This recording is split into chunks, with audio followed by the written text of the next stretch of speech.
Buying a car is tough, and with the current car market the way that it is, it's turned a tough task into a miserable one. The vast majority of Americans despise the process of buying a car, and a large portion of buyers walk away from the buying process feeling as though they've been taken advantage of.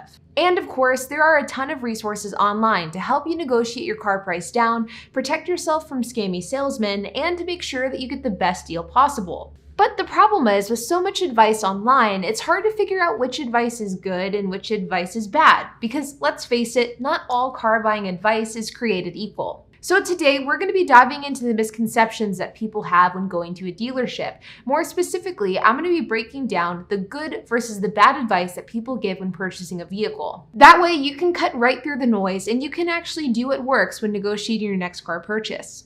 And what better person to help me with this than my fiance, HP. Before HP quit his job last year to work for our company full-time, he actually was a car salesman for the brand Lincoln. And so with his car sales experience, he's the perfect person to help me break down what actually works and what doesn't work whenever you're negotiating a car during the car buying process. And let's kick this off with the very first question that we have for HP, which revolves around paying cash for a vehicle. Does paying cash actually help you when buying a car? And if someone says, will you take X amount of dollars off of the price, I have cash and can walk away with the car today, does this help them or does this hurt them? It typically hurts the buyer in that scenario. A lot of times dealerships make their money not so much on just the sale price of the vehicle, but all the other stuff that they can include. And on top of that, even financing on the back end. So say if you were to buy a vehicle, they want to see if they can sell you extra key fob protection, the interior protection, the exterior protection, ceramic and special wax and blah, blah, blah, blah, blah. But truthfully, they can't do that if you come in there with cash. Cash is often viewed as a cap. I only have this much money and this is what I need you to give me the car for. And they can't charge you for other stuff. So oftentimes, if you're paying with a vehicle for cash, the dealership is going to be less reasonable and less negotiable on the price of that vehicle because they know they're not going to get any more money out from under you in a different area of the dealership, like in the financing area. So keep your cards to yourself. Don't let them see that you're going to be paying for cash or whether you're financing. Just don't let them know yet. Instead, let them know you're paying for cash for the entire price of the vehicle when the price of the vehicle has already been negotiated and not a moment sooner. What about buying a car at either the end of the month or the end of the quarter? Does it actually make a difference? Because last week we called up 10 dealerships to ask them about the used car market, and multiple salespeople said that it makes no difference when you buy a car. Prices are always relatively the same. Absolutely, this matters. This matters all the time. Every dealership has a quota to meet, and the quarters are the end of their quotas, meaning that not only is it the end of the month, but if you hit the end of the month, that's at the end of the quarter. Oh my goodness, that makes any salesman froth at the mouth. And sales managers don't care who sells the car so long as they can just sell you a car. So yes, absolutely, this matters. They're going to be way more willing to come down on price, and they're even going to go so far out as to maybe even just make sure that it's that much tad cleaner, you have that much nicer experience, because they're really trying to woo you. And if you can wait to the end of the month, at the end of the quarter, at the end of the year, that is the biggest one. What dealership doesn't want to make those last few sales at the end of the year? It's all gravy on top, whether they had a good year or a bad year. This is what it comes down to. Now let's talk about trade-ins, because whenever I was doing research for this video, trying to find some of the most talked about negotiating tactics in the car buying process, one that consistently came up was that you should actually withhold that you are trading in your vehicle until the very end of the sales process. Yes, absolutely. Only the very few times where my manager was actually kind of surprised and kind of shocked and a little angry that this has happened. The customer ends up telling him at the very end of the negotiating process that I'm going to be trading in my car. Let's negotiate that now. Negotiations for the vehicle you want to buy and the vehicle you're going to trade in are always two separate transactions, and they should always be viewed as such. Because if a dealer wants to take off money off the first car, then he doesn't have to take up as much money on the other vehicle or give you as much money, and vice versa. And that can really stump a dealership, and that's where you get the most bang for your buck, is withholding your trade-in until you have the first vehicle transaction already negotiated.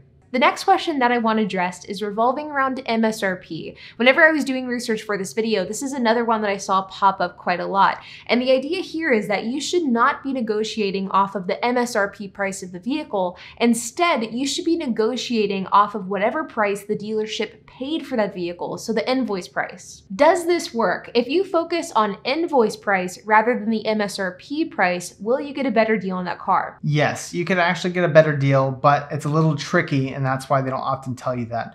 Most times dealerships, depending on the dealership, will show you the invoice for the vehicle. So that's the numbers of this is how much it costs for the dealership to buy it from the manufacturer. But truthfully, there is actually a little more room past that as well. Invoices are a great way for dealerships to say, hey, this is everything. This is all the information you could ever want. This is how much we paid for the car, and we're going to this number, or we're going below this number. But yes, if you know how much that vehicle typically sells for and how much money they're typically bought for from auction, or if the manufacturer typically makes the vehicle for that much money, and this is how much dealers pay, that will help you loads because you at least know there's that much room to work. Now, if the dealer is willing to go that low, kind of depends, but there always is a dealer out there somewhere that wants to beat that other dealership. This next one is definitely a tried and true method. It certainly is one of the more simple options out there, and that is the idea that if you cannot negotiate on the right price with the dealership, you should be prepared to walk away. And that is one of the best things that you can do as a customer wanting to get the best deal possible. But how often does this work? How often do customers walk away from a deal to where you call them either the next day or the next week and give them the price that they originally wanted? If a customer walks away from a deal, that is the beans. That is the best thing a customer can do if they're not getting their way. Because once the customer leaves that dealership door, that could be the last time that salesman ever sees that customer. And honestly, yes, I would end up calling that client either the same day or the next day, or maybe in a week, and maybe try to renegotiate something. Maybe I might find another incentive, or my different manager is on duty and he wants to be a little nicer on the deal and renegotiate again. The reason why is because once that customer leaves, oftentimes they're going to go to a different dealership. They're going to start looking around. They're going to say, okay, well, they didn't have what I wanted, which was the price of the vehicle or the exact thing I was looking for. So I'm going to go find it elsewhere. And that means that you might not ever see it again. You lost a sale. So yes, walking away definitely helps in the client's favor. And while we're on the topic of price, should a prospective buyer disclose how much they want to pay for their vehicle, either for the full purchase price of that car or in the form of monthly payments? As a general rule of thumb, as a buyer, you probably shouldn't tell the person that you're buying the vehicle from that you want your payment to be X amount of dollars, because there's a number of ways to look at it. It could be either by interest, that could jack up your interest and make that payment that amount, or it could be months. They could skew the months so that you're financing the vehicle out. I would say not to tell them your monthly payment, because they can make that number whatever they need it to be in order to get the payment that you want. And that's not good. That means that you're losing money, or you're fine with paying that much money, and that's also not good. As for the full purchase price, I'd say sometimes that actually is good, because if you have a number in mind that you know that you can afford the payments on a $50,000 vehicle, whether it's 72 months, 60 months, I'd say good. Tell them a cap number. I don't want to spend $50,000 on a vehicle. I don't want to spend $60,000. Make sure to be clear about it, whether that's after tax title license or before tax title license. That way they don't get the idea that they can maybe stretch that dollar a little bit. Make sure that you set the guidelines for the vehicle that you want to buy. Don't get told what you can or can't buy. And last but certainly not least, what are the 3 most applicably effective ways to lower the purchase price of the car that you're wanting to negotiate? So my top 3 things in no particular order is, number 1, be an educated buyer. Do the research on the vehicle that you're looking for, the year model. Take a look at all the trims and all the features that they'll come with, what may come on the vehicle, what may not come on the vehicle, or what can be added later. This is really important because I feel like oftentimes when people go in and they look at a vehicle for the first time, they can definitely be swooned to get the next best thing and the next best thing and the next best thing. And most often than not, manufacturers will often take certain trim levels and say, okay, well, I want the bronze, and the bronze is the best price. But the silver, in order to jump up to silver, you have to add this package, which makes it this much money, and you have to get this to get that feature. And that kind of throws people off sometimes, and sometimes they're willing to bend or break their own budget and their own financial caps in order to get that. And I feel like oftentimes if dealers can push you there, they can push you in other ways.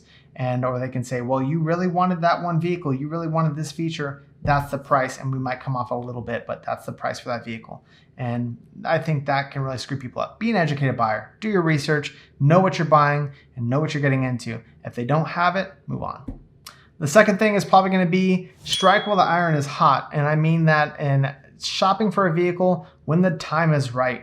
At the end of the month is always the best. People know how many cars they can probably sell or maybe sell, but in those last 2 days, last one day at the end of the month, that really is when they're giving out the best deals. That is no lie. Every dealership wants to make a little extra money. And I've seen some people refuse deals because they want to say, okay, I can get a little more off. And then here comes the next month.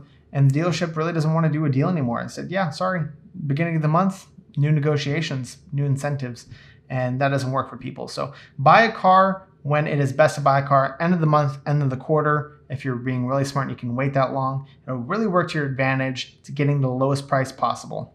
And as a bonus to that, take a look at the incentives. You can find them if you're buying a new vehicle on most manufacturers' websites. They'll say like an extra $500 free cash bonus or something like that. Most dealerships will say, well, we're going to give you $500 off just to be nice. Or they might say, we'll give you $1,000 discount you're looking for. They're not giving you a $1,000 discount. They're just giving you the $500 rebate that the manufacturer's already giving you, and then they're only taking $500. So know how much money there is.